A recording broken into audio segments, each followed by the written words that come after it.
Hello everyone, welcome back to another episode of Entertainment with Buford and Francis. Today I'll be cosplaying as Buford Van Stom from Phineas and Ferb and be telling the story of Mary Poppins. Enjoy the video. Mary Poppins touches her makeup as she perches on a cloud high above 1910 London. Bert is a Cockney jack of all trades. Banks is a well-to-do but troubled family headed by the rather cold and aloof George and his loving but highly distracted wife Winifred. Their latest nanny, Katie Nana, has just quit out of exasperation at the indiscipline of their children, Jane and Michael, a fact that Winifred only belatedly becomes aware of due to her ongoing preoccupation with suffragette rallies. Upon learning of the situation, George decides to take a personal hand in the hiring of a replacement nanny and insists on a stern authoritarian type to control Jane and Michael. However, they take it upon themselves to draft an advertisement for a fun person who would not be a tyrant. He rejects their proposal, tears up their ad, and throws the pieces in the fireplace. They magically fly up the chimney for Mary to piece together and read. The next day, there is a long line of old and thoroughly disagreeable, in Jane and Michael's opinion, nanny candidates waiting at the bank's door. However, a strong gust of wind literally blows them away while Mary flies down with her umbrella to apply. The interview with George goes quickly when he is stunned to see that she has responded to Jane and Michael's ad rather than his own, despite the fact that he destroyed it. As he tries to father in his mystery, she hires herself and begins work. Jane and Michael face surprises of their own as they discover that Mary's method of arrival is only the beginning of her magical talents. With songs and magic, numerous wondrously impossible things happen, starting with her bottomless carpet bag and her making the nursery tidy itself to the tune of a spoonful of sugar. The magic continues with a wondrous outing that begins by literally jumping into a chalk pavement drawing with Bert, and later having tea while suspended in midair with Mary's joking Uncle Albert, who floats uncontrollably whenever he laughs.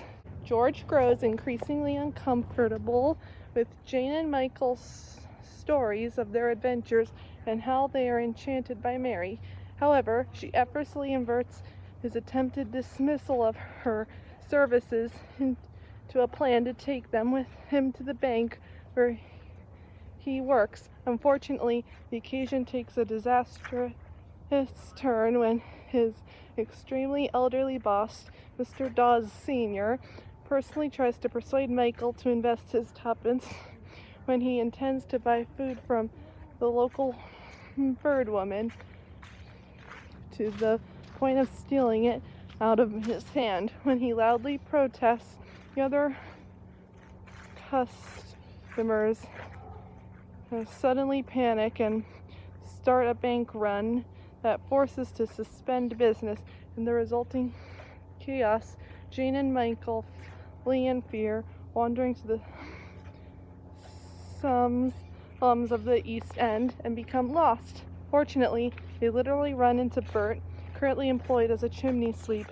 He takes them safely home while explaining that the incident at the bank does not mean George hates them, but rather as a sign of the fact that he has preoccupying problems of his own. On arrival at the bank's house, a departing Winifred asks Bert to watch Jane and Michael as she gets home, as it's Mary's day off, where he ends up sweeping the chimney while they watch. Mary arrives back to caution them about the hazards of that activity. However, they are sucked up the chimney to the roof.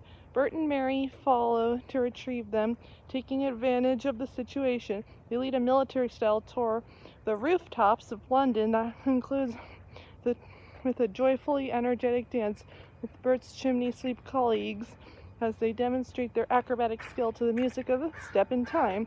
A volley of fireworks from the bank's eccentric neighbor, Admiral Boom, sends them back down the chimney into the house. George arrives home, forcing Mary and Bert to conclude the festivities. He then receives a phone call from work ordering him to return immediately to disciplinary action. As he gathers his strength to face his superiors, Bert points out that while he does need to make a living, his offspring's childhood will come and go in a blink of an eye. As a father, he needs to be there for them while he can. After Bert leaves, a despondent Michael comes and gives him the tuppence he refused to give Mr. Dawes Sr. earlier that day, in hopes that it will make everything all right. A somber and thoughtful George proceeds to the bank, where he is fired in the most humiliating way possible for causing the first run on there since 1773.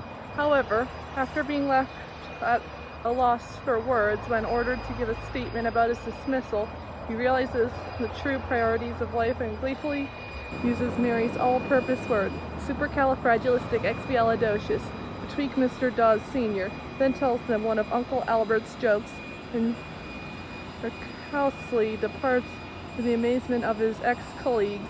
Mr. Dawes Sr. mulls over the joke, finally gets it, and floats up into the air, laughing. The next morning, the wind has changed, and to Jane and Michael's sorrow, Mary must depart. However, George, now loving and joyful, reappears after a long night's disappearance with an amended kite for Jane and Michael and an urge to play with his family. Winifred also realizes that she's been neglectful of Jane and Michael and supplies a tail for the kite using one of her suffragette sashes. They all leave the house without a backward glance as Mary watches from a window in one of the lower levels, hinting that her work with the banks is done. In the park with other kite flyers, George meets Mr. Dawes Jr., who says that his father literally died laughing at the joke. Instead of mournful, he's delighted that his father died happy and rehires George to fill the sudden opening. Mary takes to the air, where she returns to the clouds with a farewell from Bert.